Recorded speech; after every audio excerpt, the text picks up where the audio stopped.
அனைவருக்கும் வணக்கம். இன்றைக்கு நம்ம தமிழ் கற்பிக்கும் முறைகள் அப்படிங்கிற பாடப்பகுதியில் கற்றலுக்கான அடிப்படை வளங்கள் பார்க்கிறோம்.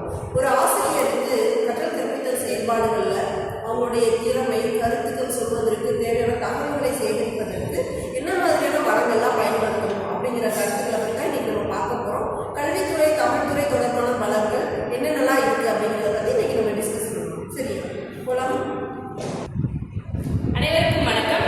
இன்னைக்கு நம்ம என்ன பார்க்க போறோம்னா கற்றலுக்கான அடிப்படை வளங்கள் என்னன்னு பார்க்க போறோம். தமிழ் துறை இதுல நான் கற்றலுக்கான வளங்களை நான் கலைக்களஞ்சியம் பத்தி நான் சொல்றேன்.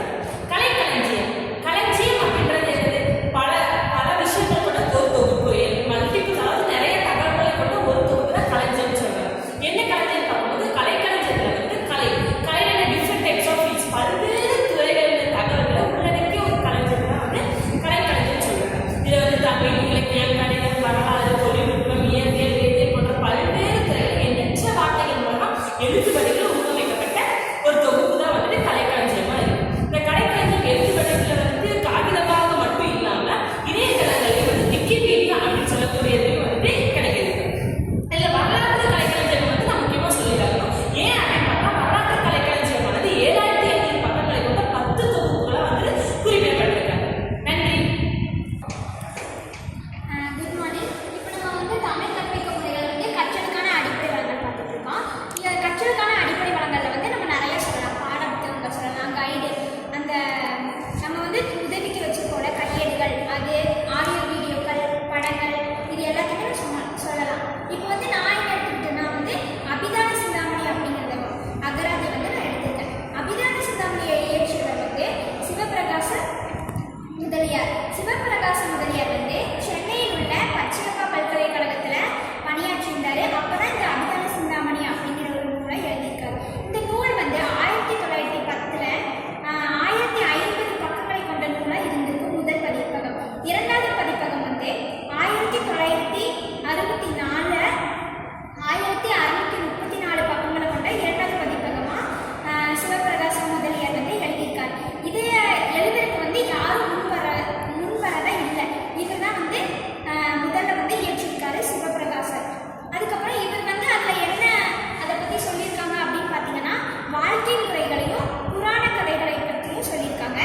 நன்றி. கற்றலுக்கான அடிப்படை வளங்கள்ல பார்க்கும்போது அகராதிகள், வீடியோ, ஆடியோ, இது எல்லாமே யூஸ்ஃபுல்லாக இருக்குது. அதில் அகராதியில் நான் சென்னை பேரகராதி எடுத்திருக்கேன். அதில் வையாபுரை பிள்ளை அவங்க இது இயற்றியிருக்காங்க. இது தமிழ் அகராதியிலேயே பெரிய ஒரு அகராதி. இது மிகப்பெரிய அகராதின்னு சொல்கிறாங்க. இது 1924 1934 இயற்றப்பட்டிருக்கு. 1910 ஆரம்பிக்கப்பட்டிருக்கு. அதாவது அரசாங்க உதவியுடன் இந்த அகராதி இயற்றப்பட்டிருக்கு. இது சென்னையில் தான் இந்த அகராதி தொடங்கப்பட்டிருக்கு. இது மாணவர்களுக்கும் ஆசிரியர்களுக்கும் பெரிய உதவி கொடுக்கக்கூடிய முறையில் இந்த அகராதிகள் அமைஞ்சிருக்கு. இதில் 7 தொகுதிகள் இந்த அகராதியின் கீழே வருது. இலக்கியத்தில் இந்த அகராதியில் பார்க்கும்போது தமிழுக்கு நிகராகவும் ஆங்கில சொற்களும் சமஸ்கிருத சொற்களும் எல்லாமே இந்த அகராதியின் கீழே வருது. இது ஆன்லைனில், அதாவது நம்ம வெப்சைட்ல கூட இந்த அகராதிகள் நம்ம யூஸ் பண்ணுற முறையிலே இருக்கு. நிறைய நம்மளுடைய ப்ராஜெக்ட் அந்த மாதிரி ஏதாவது பண்ணும்போது இது இந்த அகராதிகள் நல்ல யூஸ்ஃபுல்லாக தான் அமைஞ்சிருக்கு. தேங்க்யூ. வணக்கம். இன்னைக்கு தமிழ் கற்பிக்கும் முறையில் கற்றலுக்கான அடிப்படை வளங்கள். இப்போ கற்றலுக்கான அடிப்படை வளங்கள் அப்படின்னாலே பாட புத்தகங்கள், டிக்ஷனரி, அந்த மாதிரி நிறைய இருக்கு. ஆடியோ, வீடியோக்கள், அந்த மாதிரி எல்லாம் இருக்கு. ஆனால் தமிழ் அப்படின்னாலே அடிப்படையான கருத்துக்கள் கொண்ட ஒரு மொழி தான் தமிழ். அதே மாதிரி தான் கற்றலுக்கான அடிப்படை வளங்கள்ல தமிழுக்குங்கிறதே செஞ்சது தான் அகராதி.